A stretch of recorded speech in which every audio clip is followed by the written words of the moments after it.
رب العالمین نے اس کائنات میں جو کچھ بھی بنایا ہے، جو کچھ پیدا کیا ہے، وہ انسان کے فائدے کے لیے پیدا فرمایا۔ اور رب العالمین نے انسان کو اتنی نعمتیں عطا فرمائیں،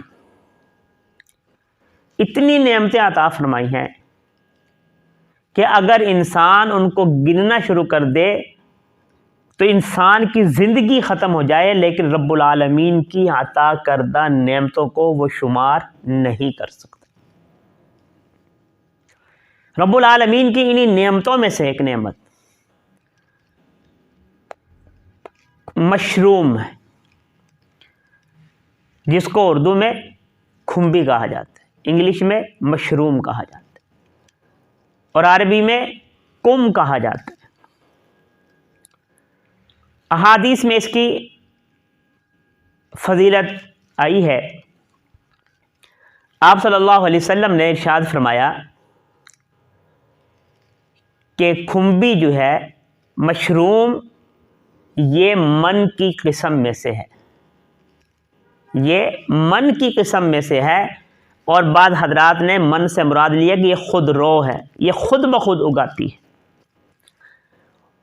لیکن دوسری حدیث میں من سے مراد وہ من لیا گیا ہے جو بنی اسرائیل پر رب العالمین کی جانب سے اترا کرتا تھا، یعنی رب العالمین کی جانب سے من و سلوہ جو بنی اسرائیل کی غذا کے لیے اترا کرتا تھا۔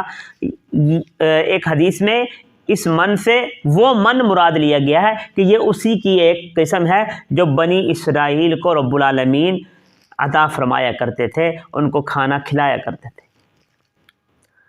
اب من کا فائدہ کیا ہے؟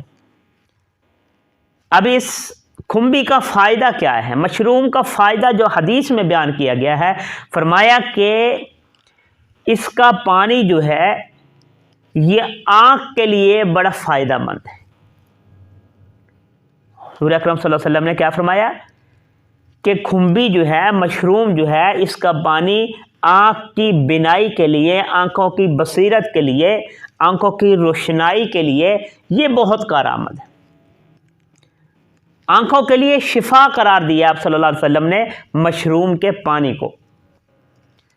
حضرت ابو ہریرہ رضی اللہ تعالیٰ عنہ بڑے جلیل القدر صحابی رسول ہیں، وہ فرماتے ہیں کہ میں نے کچھ کھمبیاں جو ہیں، کچھ مشروم جو ہیں، ان کا پانی نچوڑ کر ایک شیشی میں رکھا ہوا تھا، اور ایک لڑکی تھی کہ جس کی آنکھوں کی بینائی ختم ہو گئی تھی، اس نے اس شیشی میں سے مشروم کا جو پانی تھا وہ آنکھوں میں لگایا اور اس کی بینائی لوٹ آئی۔ یعنی یہ بینائی کے لیے انتہائی مفید ہے۔ اور دوسری بات، آپ صلی اللہ علیہ وسلم نے چونکہ ارشاد فرما دیا، آپ نے فرما دیا کہ یہ آنکھ کے لیے شفا ہے، تو ہمارے لیے یہی حجت ہے کہ یہ آنکھ کے لیے فائدہ مند ہے۔ آپ اس کو استعمال ضرور فرمائیں، کھانے کے لیے بھی استعمال فرمائیں۔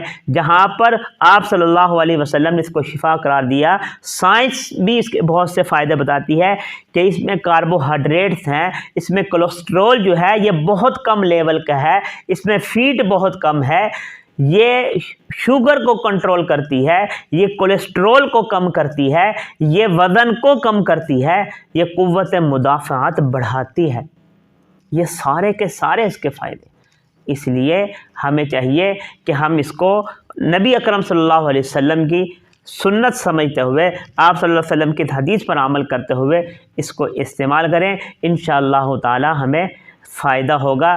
جہاں ہمیں فائدہ ہونا ہی ہونا ہے، غذائی فائدہ ہوگا، وہاں پر اگر ہم حضور اکرم صلی اللہ علیہ وسلم کی سنت سمجھتے ہوئے، آپ صلی اللہ علیہ وسلم کی حدیث کو سامنے رکھتے ہوئے اس کا استعمال کریں گے تو انشاءاللہ پھر تو نور علی نور ہے، پھر تو ہمیں فائدہ ہی فائدہ، دنیاوی بھی فائدہ ہوگا اور دینی بھی فائدہ ہوگا۔ یعنی سنت پر بھی عمل ہو جائے گا، حدیث پر بھی عمل ہو جائے گا، اور ہماری غذائی ضرورت بھی پوری ہو جائے گی۔